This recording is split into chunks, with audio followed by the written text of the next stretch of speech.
পৃথিবীতে একটা জিনিস মনে রাখবা, বিনা পয়সায় কিছু হয় না। তুমি কিছু দিলে তারপরে তুমি কিছু পাবা।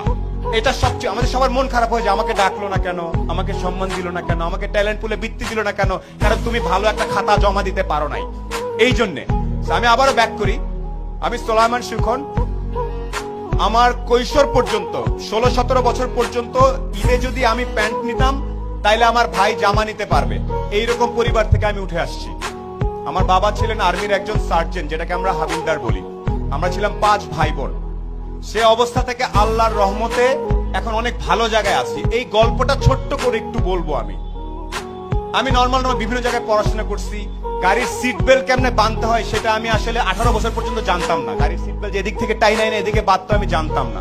আমি জানতাম না ওই পারফিউমের নাম কি, এগুলো জানতাম না। এখন আমি একটা জিনিস জানতাম, একমাত্র জ্ঞান অর্জন করলে, একমাত্র পরীক্ষার রেজাল্ট গুলা ভালো করলে সামনে কোনো না কোনো ভাবে আমার জীবনে পরিবর্তন আসতে পারে।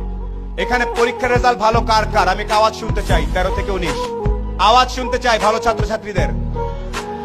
এখানে প্রত্যেকে ভালো ছাত্রছাত্রী আমি জানি। আমি আজকে লিস্টে পড়েছি, পলক ভাই প্লেনে আসতে আসতে বলছিল যে এত ছেলে মেয়ে, এত কৃতি সন্তান আমি কিভাবে ছবি তুলবো একসাথে, আমার তো পুরো মাঠ লাগবে। সিংড়ার মতো একটা জায়গায় এতগুলা মেধাবী ছেলে মেয়ে তৈরি হচ্ছে।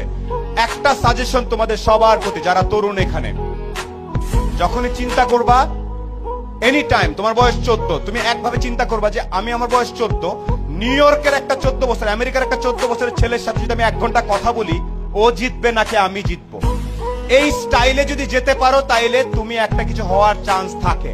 না, অনেক আগে বলতে পারবো না ভাই, কেন আমেরিকার ছেলেটা কি দেখে, ও যা দেখে তুমিও তাই দেখো। ইন্টারনেট আছে না, আমি তোমাদের শেখ কামাল ডিজিটাল ল্যাব দেখে আসছি। আমি জানি এই আমতলা ইন্টারনেটের কারণে ছেলে পেলে এসে বসে বসে কাজ করে, আমি জানি এটা। আমেরিকার ছেলেটা যে ইন্টারনেট ইউজ করতেছে, তুমি একই ইন্টারনেট ইউজ করতেছো না? কে কে আওয়াজ